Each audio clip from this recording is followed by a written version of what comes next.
The early decades of the 19th century marked the highest levels of alcoholic consumption in American history. America was a drinking culture. John Adams drank a tankard of hard cider first thing every morning. James Madison drank a pint of whiskey every day, usually before breakfast. Per capita consumption of pure alcohol in the United States in the year 1830, and by pure alcohol, I mean 100% ethanol, which is the kind of alcohol that you can drink, also the kind of, of alcohol that you can put in a car engine to run it. Most gasoline has 10% alcohol or ethanol added to it. Per capita consumption of pure alcohol, that is to say, every man, woman, child in the United States um, was in 1830 10 gallons every year. 10 gallons of ethanol every year. That's up from 2.5 gallons in 1790. If you ask how we know about this, there's a historian who wrote a wonderful book called The Alcoholic Republic, in which he put together all these estimates in a way that's really pretty convincing. Okay, why did people drink all of this? Well, water in cities was often unhealthy. And so drinking alcohol was considered to be healthier, but that would be mainly beer and wine and so forth. But alcoholic beverage were increasingly distilled, not fermented. You can ferment beer.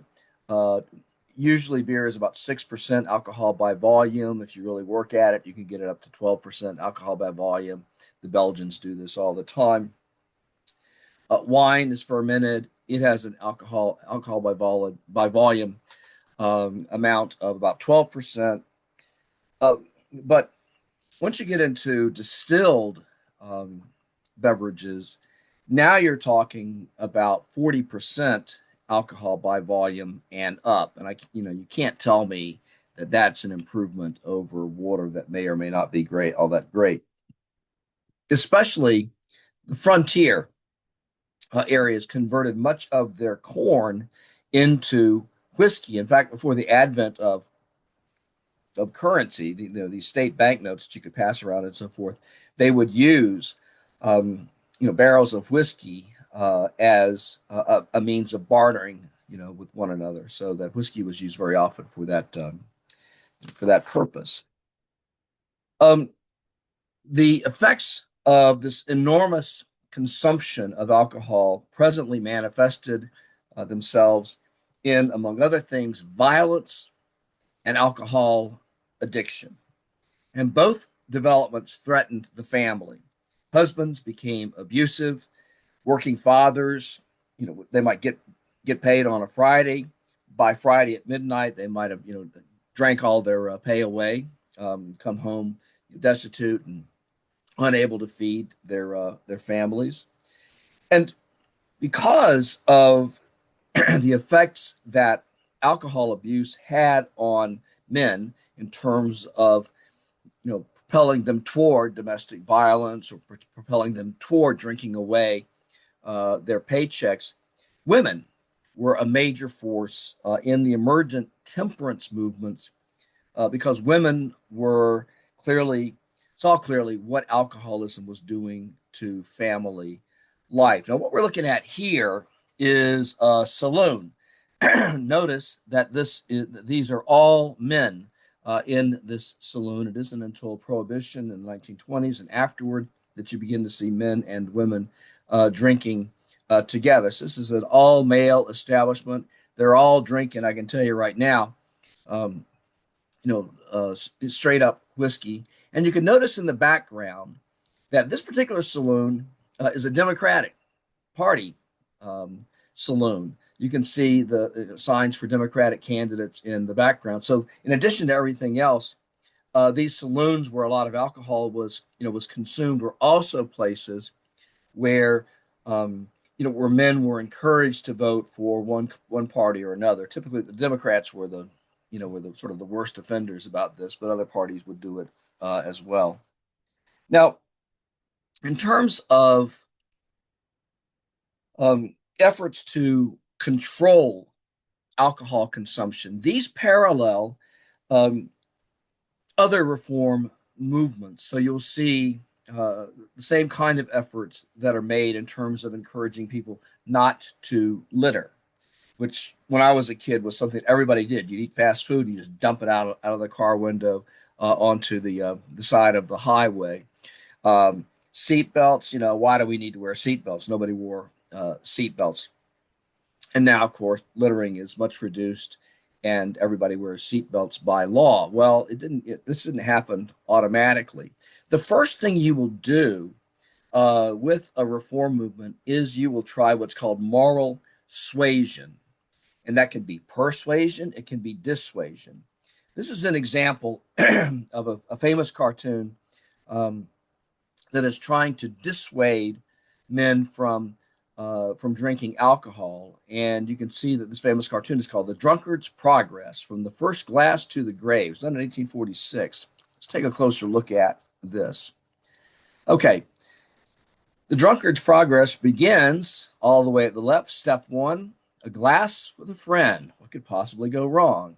Then, a glass to keep the cold out. And then, a glass too much. And now you're on the road to ruin because the next step, you are drunk and riotous. Okay, we keep going. There we go. Step four, drunk and riotous again. Step five, the summit attained. Jolly companions, but also at this point a confirmed drunkard. Now, drinking to excess is a part of your life. But again, what could possibly go wrong? Well, um, step six, poverty and disease. You can't keep a job. You go to places where you can get diseases. I'm thinking sexually transmitted diseases, but you get other kinds of diseases too. It is, after all, the 19th century. Uh, and oh, you're forsaken by friends, who just don't want to hang out with somebody who's stricken with poverty and disease and is drunk all the time. Next, you can't hold a job, so you become desperate and you turn to crime. And then finally, inevitably, death by suicide. And so here's the guy taking a derringer and blowing his brains out. Now, strictly speaking, this is what's called the slippery slope fallacy. In other words, you take a drink to start off with, and you end up dying by suicide. And of course, it's a slippery slope that always leads that far down. The slippery slope is a logical fallacy, but you know, if you've lived any amount of life, you discover that one thing does tend to lead to another. So the slippery slope, although it's a large logical fallacy, often plays out um, just that way in life. Now, to go back to the cartoon, look at the bottom of the cartoon. You know, there you have, a wife and a child, and the wife is crying because presumably at this point her husband has gone off and left her, or maybe he's died by suicide. And then you have this poor destitute child who now has no father. Um, and this emphasizes the importance of family in terms of moral persuasion and moral dissuasion. You may not care about the drunk. I mean, let the drunken man, whatever happens to him. It's his life. Let him ruin it. But you do care about those he harms. You do care about the family. Now, these temperance movements by themselves, were able to bring down alcohol consumption some, but what they mostly did was they changed something called the Overton window. So, and I'll explain the Overton window now. Moral persuasion, dissuasion didn't work, but it shaped the dialogue about alcohol consumption and ideas about what kind of public policy was reasonable. The same pattern you'll see with wearing seatbelts, the same pattern you will see in terms of drinking while drunk driving, believe it or not, that used to be fairly acceptable in our society. Same thing with, same thing also with littering seatbelts, or sorry, littering and whatever. Okay, and this Overton window is named for a policy analyst. His name was Joseph Overton, lived from 1960 to 2003, and basically he he argued that that the dialogue will shift this window in terms of uh, what becomes mainstream to think about. So that something that's just like, completely out in left field, who on earth would ever do that or tolerate this or whatever, becomes something that now becomes part of mainstream dialogue. Um, the going from unthinkable to unthinkable at the other end. This was an addition by a guy named Joshua Trevino. But notice how at the beginning you have unthinkable to permit to prohibit drinking. Of course, people are going to drink. Why on earth would you try to make any kind of law or create any kind of culture even that discouraged drinking? And then the Overton window shifts, sort of downward, and until eventually reach a point where it is unthinkable to permit drinking.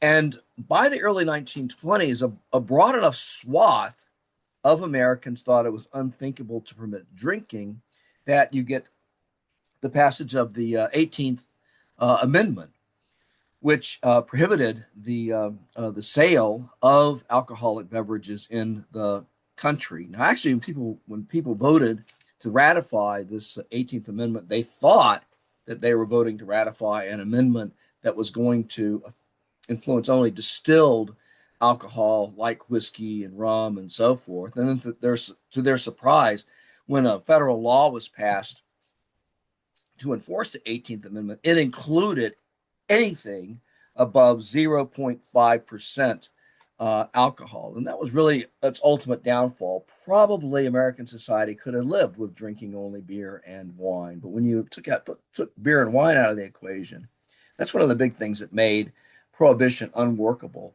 And so, in a little bit more than, excuse me, a little bit more than a decade, you had to pass another constitutional amendment repealing the 18th Amendment in terms of prohibition.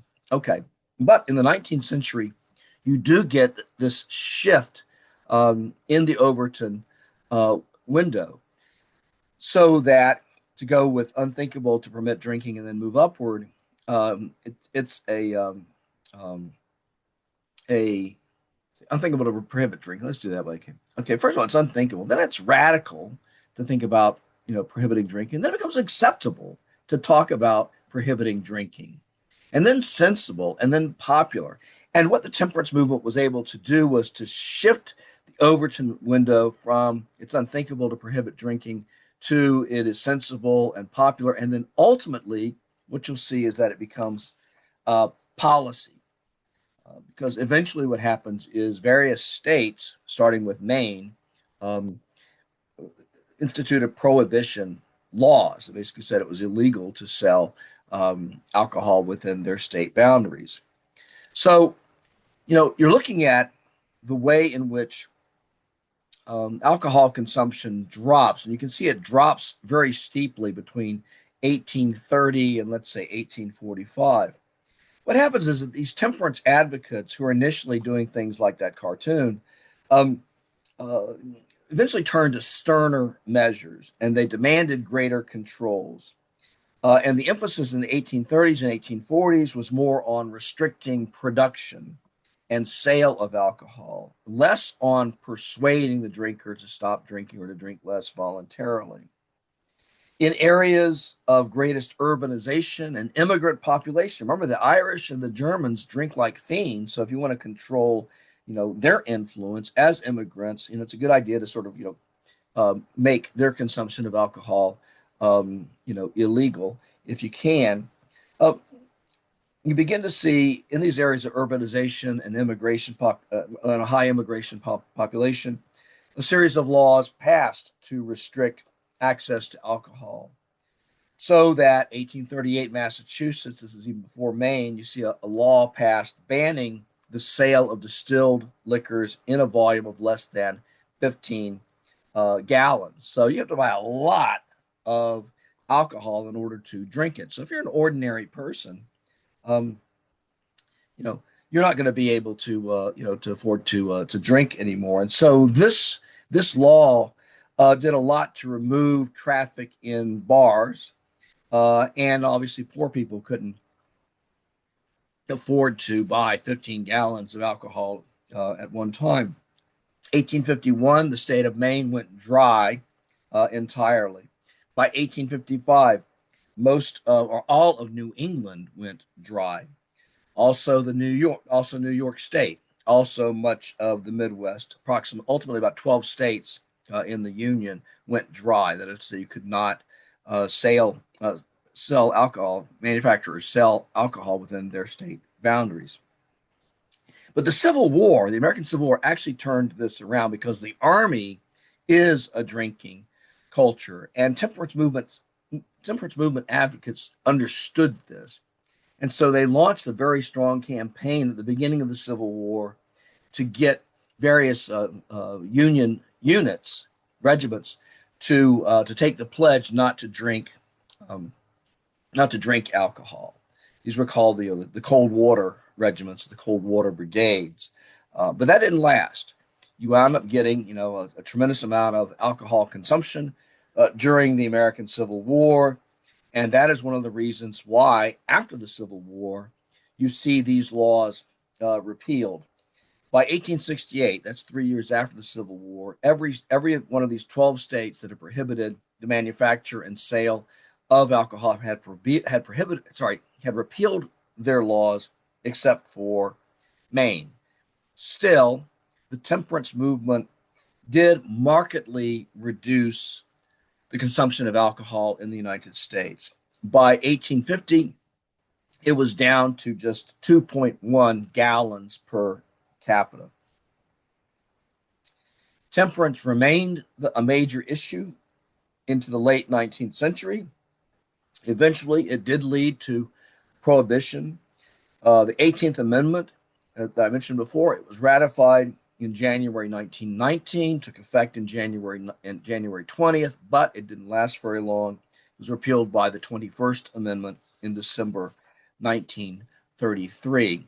During the time that the temperance movement was underway, it did a great deal to change the cultural landscape of the United States and did a great deal to reduce the the manufacture and the sale of alcohol, and did a great deal to help to reduce the instance of domestic abuse and so on.